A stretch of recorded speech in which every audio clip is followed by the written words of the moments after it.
Sir చాలా మంది మీనరాశి వాళ్ళు Yeah. వాళ్ళు డేటింగ్ కి వెళ్లే వరకు కూడా Hmm. వాళ్ళ వ్యాలంటైన్ పేరు కూడా తెలియదని నేను బుక్ లో చదివాను. అయితే నాగనాథ్ గారు వీళ్ళింత స్వేచ్ఛ స్వతంత్ర భావాలతో ఉండేవాళ్ళు అయితే జీవితంలో నిజాయితీ నిబద్ధతతో ఉంటారంటారా?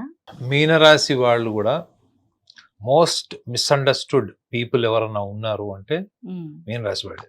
ఓకే. ఒక మీనరాశిలో పుట్టిన అమ్మాయిలో ఉండే గొప్ప లక్షణాలు చెప్తాను మీకు. ఒకటి, చాలా కరేజ్ ఉంటుంది మేడం వాళ్ళకి. సో వీళ్ళలో ఏంటంటే ఒక డిఫాల్ట్ ఫైటింగ్ స్పిరిట్ ఉంది, అర్థమైందండి. ఒక ఎన్హాన్స్మెంట్ ఉంది, ఎప్పటికప్పుడు వాళ్ళు ఎదగాలి, ప్రపంచం ముందు నేను గర్వంగా నిలబడాలి అన్న లక్షణం వీళ్ళలో డిఫాల్ట్ ఉంటుంది. సో కాబట్టి మీరు అడిగిన ప్రశ్న ఏంటి, వీళ్ళు స్వతంత్రంగా స్వేచ్ఛగా ఉంటారు, వీళ్ళకి నిబద్ధత ఉంటుందా అని అడిగారు ఫస్ట్. నిజంగా స్వతంత్రంగా ఉండడము అన్నదే యాక్చువల్లీ వాళ్ళ ప్రపంచం నేర్చుకుంటుంది.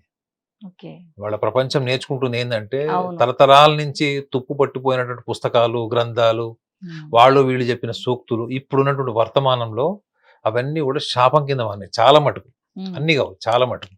అందులో ఏంటంటే సమాజం కట్టుబాట్లు, వ్యవహారిక శైలి పాటించకపోయినా కానీ అది ఎదురు వాళ్ళ మీద రుద్దేశుడు అనా కొన్ని పట్టింపులు అవన్నీ కూడా సమాజం పాటించకపోయినా అది ఎదుటి వాళ్ళని మీద రుద్దడమే కాకుండా వాళ్ళకు ఒక ఆత్మన్యూనత భావం క్రియేట్ చేస్తుంది. నువ్వు చేయట్లేదు, నువ్వు ఇలా ఉన్నావు, అలా ఉన్నావు, వాటన్నిటిని ఎరాడికేట్ చేసేటువంటి ఒక శక్తివంతమైనటువంటి వ్యక్తిత్వం మీనరాశి వాళ్ళకు ఉంటుంది. వాళ్ళు నిర్ణయాలతో ముందుకు వెళ్తారా, చచ్చిన నిర్ణయాలతో ముందుకెళ్ళి నిర్ణయాలతో వెళ్ళడం, ప్రణాళికతో వెళ్ళడం వాళ్ళకి అసలు నచ్చదు. They work with passion, they go with passion. Problems వచ్చినా ప్యాషనెట్ గా దాన్ని సాల్వ్ చేయడానికి ట్రై చేస్తారు. హ్యాపీనెస్ ఉన్నా కానీ అలానే ఉంటారు. కష్టకాలం వచ్చినా అంతే ప్యాషన్ తో ఫేస్ చేస్తారు. వాళ్ళు హ్యాపీగా ఉన్నప్పుడు కూడా అంత జాయ్ఫుల్ గా అదే ఎక్స్టసీ వాళ్ళు మెయింటైన్ చేస్తారు. సో వీళ్ళ నుంచి మీరు ఒక ప్రణాళిక, ఈ వ్యవహారిక పరమైనటువంటి శైలి ఇలాంటివి మీరు ఎక్స్పెక్ట్ చేయకూడదు. What you have to admire them that they are very passionate people. ఏదైనా నచ్చితే చాలా మనస్ఫూర్తిగా హృదయపూర్వకంగా చేస్తారు. వాళ్ళకి నచ్చలేదు అనుకోండి ఈక్వల్ తెలిసిపోతుంది. అయితే ఈ మీనరాశి వాళ్ళు ప్రేమలో వైఫల్యం చెందితే వాళ్ళు ఎటువంటి స్టెప్ తీసుకుంటారంటారు? వీళ్ళు మీనరాశి వాళ్ళు కనుక ఒకవేళ వైఫల్యం చెందితే బయట ప్రపంచానికి ఏం కాదా, ఏమైంది, తొక్కలో అయితే అయింది అన్నట్టు ఉంటారు బయట ప్రపంచానికి.